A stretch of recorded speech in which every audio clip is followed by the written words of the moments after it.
마가복음 5장 1절부터 20절 말씀 되겠습니다. 예수께서 바다 건너편 거라사인의 지방에 이르러 에 나오심에 곧 더러운 귀신 들린 사람이 무덤 사이에서 나와 예수를 만나니라. 그 사람은 무덤 사이에 거처하는데 이제는 아무도 그를 쇠사슬로도 맬 수 없게 되었으니 이는 여러 번 고랑과 쇠사슬에 매었어도 쇠사슬을 끊고 고랑을 깨뜨렸음이로라. 그리하여 아무도 그를 제어할 힘이 없는지라. 밤낮 무덤 사이에서나 산에서나 늘 소리 지르며 돌로 자기의 몸을 해치고 있었더라. 그가 멀리서 예수를 보고 달려와 절하며 큰 소리로 부르짖어 이르되 지극히 높으신 하나님의 아들 예수여 나와 당신이 무슨 상관이 있나이까. 원하건대 하나님 앞에 맹세하고 나를 괴롭히지 마옵소서 하니 이는 예수께서 이미 그에게 이르시기를 더러운 귀신아 그 사람에게서 나오라 하셨습니다. 이에 물으시되 내 이름이 무엇이냐. 이르되 내 이름은 군대니 무리가 많음이니이다 하고 자기를 그 지방에서 내보내지 마시기를 간구하더니 마침 거기 돼지의 큰 떼가 산 곁에서 먹고 있는지라. 이에 간구하여 이르되 우리를 돼지에게로 보내어 들어가게 하소서 하니 허락하신대 더러운 귀신들이 나와서 돼지에게로 들어가매 거의 2,000마리 되는 떼가 바다를 향하여 비탈로 내리달아 바다에서 몰사하거늘 치던 자들이 도망하여 읍내와 여러 마을에 말하니 사람들이 어떻게 되었는지를 보러 와서 예수께 이르러 그 귀신 들렸던 자 곧 군대 귀신 집혔던 자가 옷을 입고 정신이 온전하여 앉은 것을 보고 두려워하더라. 이에 귀신 들렸던 자가 당한 것과 돼지의 일을 본 자들이 그들에게 알리매 그들이 예수께 그 지방에서 떠나시기를 간구하더라. 예수께서 배에 오르실 때 귀신 들렸던 사람이 함께 있기를 간구하였으나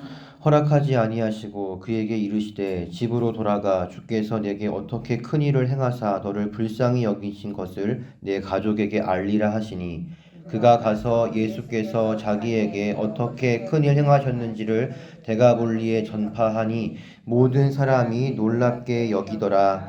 아멘. 마가복음 4장 35절부터 41절까지 예수님은 말씀으로 광풍을 잠잠하게 함으로써 자연까지도 제어하는 권세를 보여주셨습니다. 그것을 본 제자들은 큰 충격을 받았습니다. 그가 누구이기에 바람과 바다도 순종하는가? 그들이 본 예수님은 이전까지 그들이 보고 이해했던 예수님의 차원을 넘어섰기 때문입니다. 그가 누구이기에 바람과 바다도 순종하는가? 이 질문은 제자들의 질문이지만 동시에 마가복음이 던지는 중요한 질문이기도 합니다.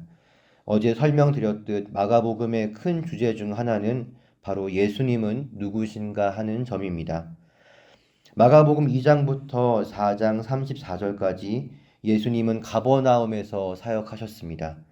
사역을 마치신 후 배를 타고 건너간 곳은 성경이 거라사인의 지방이라고 표현한 게르게사 지역이었습니다.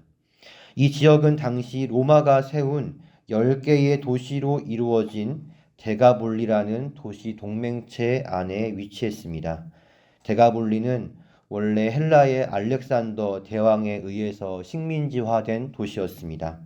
그래서 유대 문화가 아닌 헬라 문화의 강한 영향 아래 있었습니다. 유대인들은 이방 문화의 지배 아래 있는 이 지역 사람들에 대해 강한 반감을 품고 그들을 배척했습니다. 예수님께서 도착하신 곳이 바로 이러한 곳입니다. 예수님이 거라사인의 지방에 도착하신 사실은 우리에게 두 가지 중요한 의미를 던져줍니다. 예수님을 통해 임하는 하나님 나라, 즉 하나님의 다스림은 온 땅 구석구석을 파고들어 이 땅에 단 1제곱센치조차 하나님이 다스리지 않는 곳이 없게 하실 것이라는 점입니다. 다른 말로 표현하자면 사탄이 더 이상 발붙이고 자기 권세를 주장할 수 있는 어느 것도 주님은 허용하지 않겠다는 뜻입니다. 하나님의 다스림이라는 찬란한 태양이 이 세상에 떠오르기 시작했습니다. 이 빛이 떠오르는 순간 어두움은 물러날 수밖에 없습니다. 태양이 높이 솟았을 때 어두움은 어디에도 없습니다. 예수님을 통해 이 땅에 임한 하나님의 나라는 이와 같습니다. 예수님의 재림 때 하나님의 다스림은 온 세계를 완전히 장악하게 될 것입니다. 예수님은 마가복음 15장에서 귀신 들린 자신의 딸을 고쳐달라 간구하는 가나안 여인에게 나는 이스라엘의 집에 잃어버린 양 외에는 다른 데로 보내심을 받지 아니하였노라 라고 말씀하신 바 있습니다. 또한 제자들을 파송할 때에도 이방인의 길로 가지 말고 사마리아인의 고을에도 들어가지 말고 오히려 이스라엘 집에 잃어버린 양에게로 가라고 말씀하셨습니다. 예수님에게 전도의 우선순위는 분명 유대인이었습니다.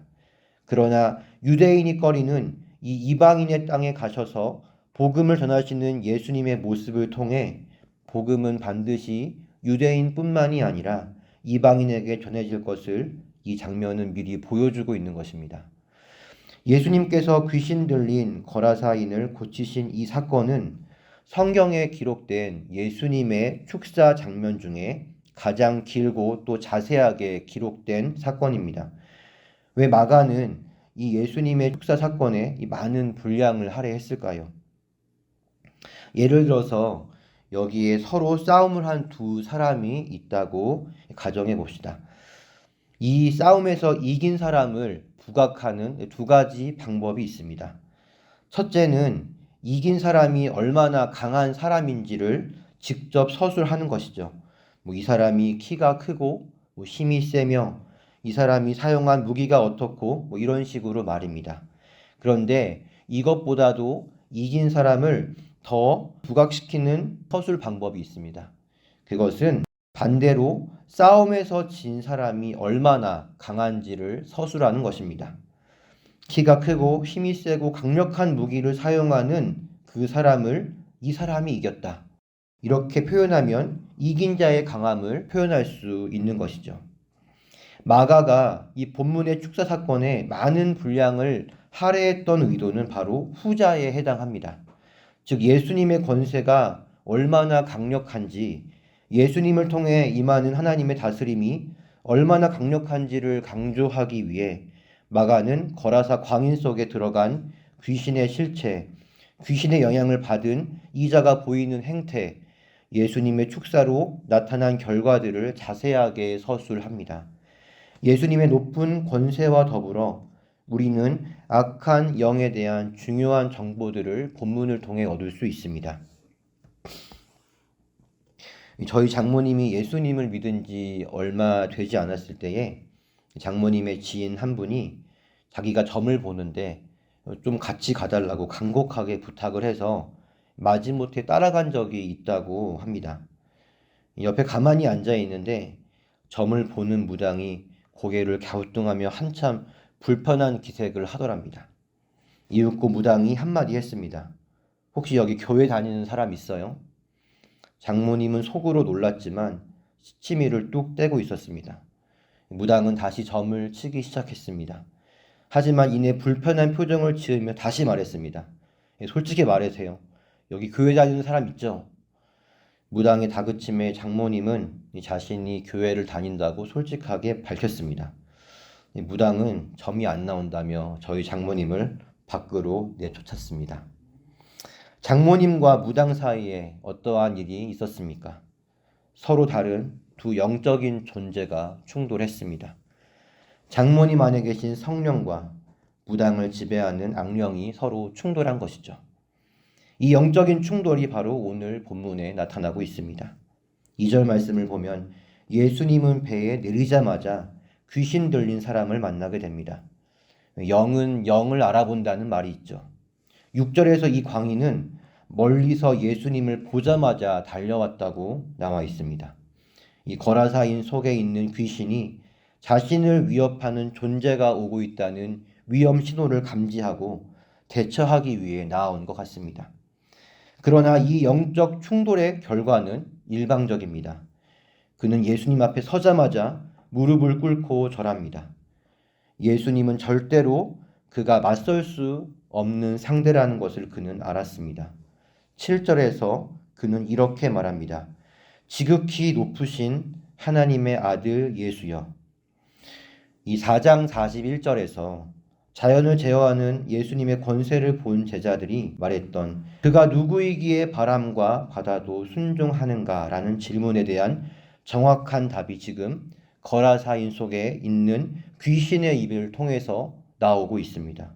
예수님은 이사야의 예언처럼 고운 모양도 풍채도 없는 초라한 모습으로 오셨으나 귀신은 정말 귀신처럼 예수님이 어떤 분이신지를 정확하게 알고 있었습니다. 이 귀신은 계속해서 이렇게 말합니다. 나를 괴롭히지 마옵소서. 그가 이렇게 말하는 이유는 예수님께서 귀신에게 그 사람에게서 나오라고 명령하셨기 때문이지요. 이 한마디에 마귀는 쩔쩔맵니다. 그는 예수님 앞에 간청하며 사람에게 더 머물러 있으려 합니다. 예수님의 축사 사역을 보면 예수님의 말씀에 즉시 떠나가는 귀신도 있지만 본문에 등장하는 귀신처럼 사람의 몸에서 떠나지 않으려 이러한 저러한 방법으로 시간을 버는 경우도 종종 있습니다. 저도 예전에 담임 목사님께서 축사 사역하는 것을 몇 차례 본 적이 있는데 어떤 귀신은 정말 금방 떠나가는 반면 어떤 귀신은 쫓아내는데 수일이 소요되기도 했습니다. 그 일이 귀신의 지위나 힘의 차이에서 기인하는지는 알 수 없지만 본문은 이러한 경우도 있음을 보여주고 있습니다. 예수님은 귀신에게 너의 이름이 무엇이냐고 묻습니다. 귀신의 이름은 귀신의 정체를 드러냅니다. 귀신은 자기를 이렇게 소개합니다. 내 이름은 군대니 우리가 많음이니이다. 여기서 군대라고 번역된 헬라어는 레기온입니다. 레기온은 당시 로마 군대의 한 단위로서 보병 6천여 명으로 이루어져 있다고 합니다. 귀신의 수가 정확히 6천인지는 알 수 없습니다. 그러나 후에 2천여 마리의 돼지떼가 몰살한 것을 보면 최소 2천은 될 것입니다. 군대라는 귀신의 이름 속에서 여느 귀신보다도 강력하다는 것을 짐작하게 합니다. 그러나 그러한 강력한 군대 귀신조차 그 사람에게서 떠나가라는 예수님의 한마디에 쩔쩔매는 모습에서 우리는 예수님의 강력한 권세를 마주하게 됩니다. 예수님께서 나가라 명령하시니 귀신은 나올 수밖에 없습니다. 그는 다급하게 산 곁에서 먹이를 먹는 돼지떼를 보고 거기에 들어가게 해주시기를 간청합니다. 예수님은 귀신의 요청을 허락하십니다. 그리고 귀신이 들어가는 순간 돼지 2천여 마리가 갑자기 바다로 달려나가 몰살합니다. 2절에서 5절까지 나타난 귀신 들린 자의 모습과 행태, 그리고 13절에 나타난 귀신이 들어간 돼지의 결과는 예수님께서 요한복음에 말씀하신 마귀의 실체와 정확하게 일치합니다. 도둑이 오는 것은 도둑질하고 죽이고 멸망시키려는 것뿐이요. 이 귀신은 사람에게 들어와 그의 통제권을 도둑질했습니다. 그의 몸을 스스로 상하게 만들어 멸망시키게 합니다. 그리고 죽은 자가 묻힌 부정한 장소인 무덤에 거주하며 또 부정한 동물 중에 하나인 돼지에게 들어가려 합니다. 그리고 귀신은 자신이 들어간 돼지를 순식간에 죽음으로 몰아 넣었습니다. 또한 예수님은 마귀에 대해 추가적으로 이렇게 말씀하신 바 있습니다. 그는 처음부터 살인한 자요 진리가 그 속에 없으므로 진리에 서지 못하고 거짓을 말할 때마다 제 것으로 말하나니 이는 그가 거짓말쟁이요 거짓의 아비가 되었음이라. 적과 싸워 이기려면 먼저 적을 알아야 하죠. 예수님은 우리의 적이 어떠한지를 이미 가르쳐 주셨습니다. 우리는 주님의 말씀을 통해 마귀의 일, 마귀 역사를 분별할 수 있으며 또한 분별해야만 합니다. 하지만 오직 승리는 예수님의 이름으로, 다시 말해 그분의 권세를 힘입어야만 얻을 수 있다는 것을 우리는 기억해야 할 것입니다. 성도 여러분, 2,000마리의 돼지떼가 바닷속으로 돌진하는 그 장면이 상상이 되십니까? 저는 2,000여 마리의 돼지떼가 얼마큼의 규모인지조차도 상상이 되지 않습니다. 단 몇십 마리의 돼지가 바다에 뛰어들어 몰사해도 이것은 해외 토픽감인데 2,000마리라니요. 그 장면은 돼지를 치는 자들에게는 엄청난 충격을 안겨주었을 것입니다. 그들은 온 동네에 소문을 냈습니다. 그 소식을 들은 사람들이 뛰쳐나와 이 충격의 현장을 목도했습니다. 그러나 그들에게 또 한 번 더 큰 충격을 안겨준 장면은 고랑과 쇠사슬로 맬 수 없던, 제어가 불가능했던 그 거라사 광인이 옷을 입고 온전한 정신으로 앉아 있는 모습이었습니다. 그들의 충격은 자연스레 그 일을 행하신 예수님께 향합니다. 우리는 믿지 않는 내 가족, 그 밖에 전도 대상자, 그리스도인이라는 이유로 나를 아프게 하는 자들이 믿을 수 없을 만큼 초자연적인 하나님의 기적을 본다면 예수님께 돌아올 것으로 생각하고 그것을 기도하며 또 기대합니다. 하지만 하나님이 행하신 이 놀라운 장면을 본 거라사와 주변 마을 사람들의 반응은 어떠합니까? 그들은 예수님을 환영하긴커녕 그 지방에서 떠나시기를 간구하고 있습니다. 자신들의 생계 수단인 이 돼지떼가 순식간에 날아간 것에 대한 불만 때문일지도 모릅니다. 아니면 그들이 예수님에게서 공포심과 두려움을 느꼈기 때문일지도 모릅니다. 확실한 것은 이 예수님이 행하신 이 기적을 보고 그리고 체험한다고 해서 모두가 예수님을 주로 영접하는 것은 아니라는 사실입니다. 이와 반대로 우리는 사도행전에서 베드로의 짧은 설교 한 편으로 성인 남자 3,000명이 회심하는 놀라운 장면을 마주합니다. 분명 영적인 체험은 우리에게 많은 유익을 줍니다. 하지만 우리의 믿음은 그리스도의 말씀에서 나며 말씀으로 자라난다는 사실을 우리는 명심해야 할 것입니다. 예수님의 기적을 보았음에도 주님을 배척하는 그들의 태도는 그들이 하나님 나라가 허락되지 않은 외인이라는 사실을 방증합니다. 이와 반대로 귀신에게서 노임받은 사람은 예수님과 함께 있게 해달라고 간구합니다. 예수님을 따라가며 그분과 함께하는, 다시 말해 제자가 되겠다는 말입니다. 하지만 예수님은 그의 요청을 거절하십니다. 아마도 이것은 예수님이 거절하신 첫 사례일 것입니다. 그가 예수님의 제자로서 부적격했기 때문일까요? 그렇지 않습니다. 예수님께서 그를 자유하게 하심으로써 그를 통해 이루실 더 중요한 일이 있었기 때문입니다. 예수님은 그에게 이렇게 말씀하십니다. 집으로 돌아가 주께서 너에게 어떻게 큰 일을 행하사 너를 불쌍히 여기신 것을 너의 가족에게 알리라. 예수님은 앞서서 마가복음 1장에서 자신이 오신 이유를 이렇게 말씀하셨습니다. 우리가 다른 가까운 마을들로도 가자. 거기서도 전도하리니 내가 이를 위하여 왔노라. 예수님의 사역에 있어서 1차적인 관심은 복음 전파에 있었습니다. 어쩌면 예수님이 거라사 광인을 온전하게 만드신 진짜 이유는 귀신을 내어 쫓는 기적을 사람들에게 보여주는 것이 아니라 그의 간증을 통해 복음을 전하기 위함일지 모릅니다. 예수님은 거라사 광인에게 주께서 너에게 어떻게 큰 일을 행했는지 알리라고 말씀하셨습니다. 예수님의 말씀대로 그는 예수님께서 자신에게 행하신 일을 간증했습니다. 마가는 마지막에 모든 사람이 놀랍게 여기더라 라는 말로 이 이야기를 마무리하고 있습니다.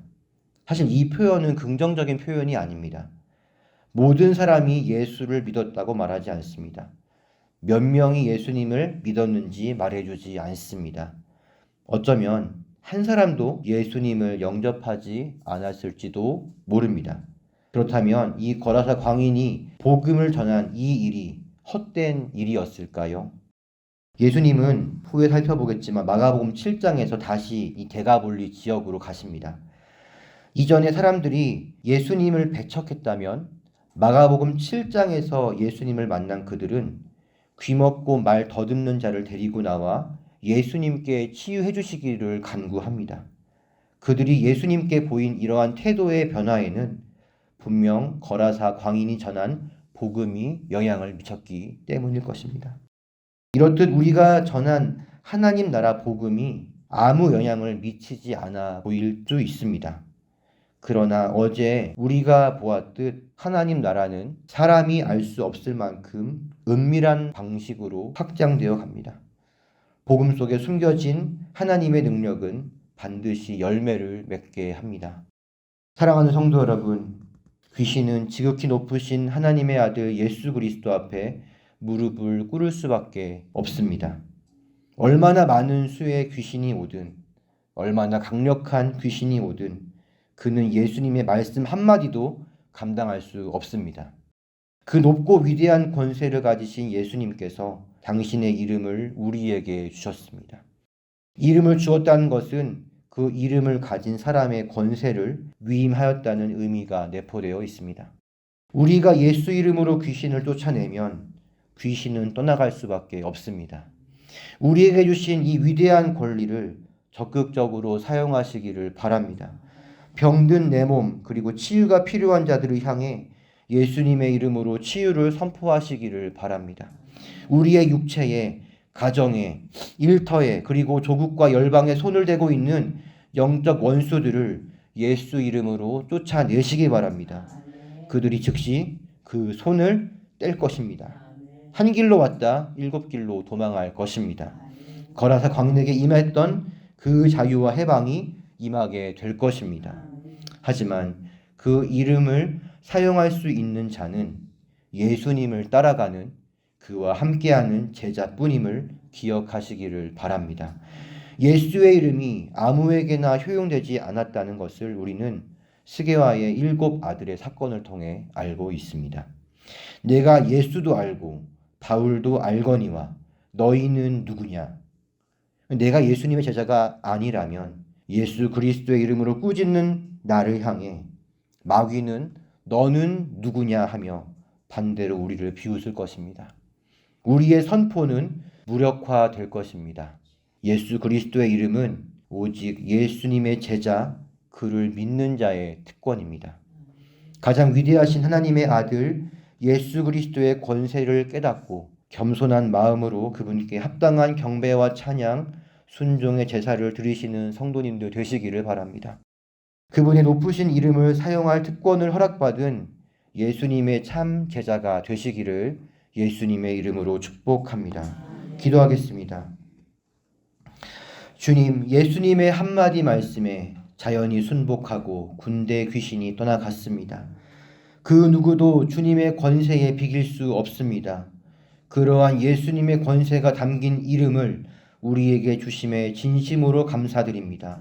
내 능력, 출신과 상관없이 예수님의 이름 앞에 마귀는 떠나갑니다.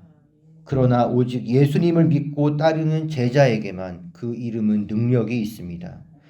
하나님, 철저히 주님을 따르고 함께하는 제자가 되게 하여 주시옵소서. 우리의 선포가 항상 능력 있도록 역사하여 주시옵소서. 하나님, 우리가 선포하는 복음은 연약해 보입니다. 그러나 그 안에 하나님의 능력이 있음을 믿습니다. 반드시 자라 열매를 맺을 것을 믿습니다. 하나님의 능력을 바라보며 약속의 말씀을 바라보며 복음 전파의 씨앗, 기도의 씨앗 뿌리기를 멈추지 않도록 힘과 위로를 주시옵소서. 기쁨으로 단을 걷는 은혜를 주시옵소서. 감사하며 예수님의 이름으로 기도하옵나이다. 아멘.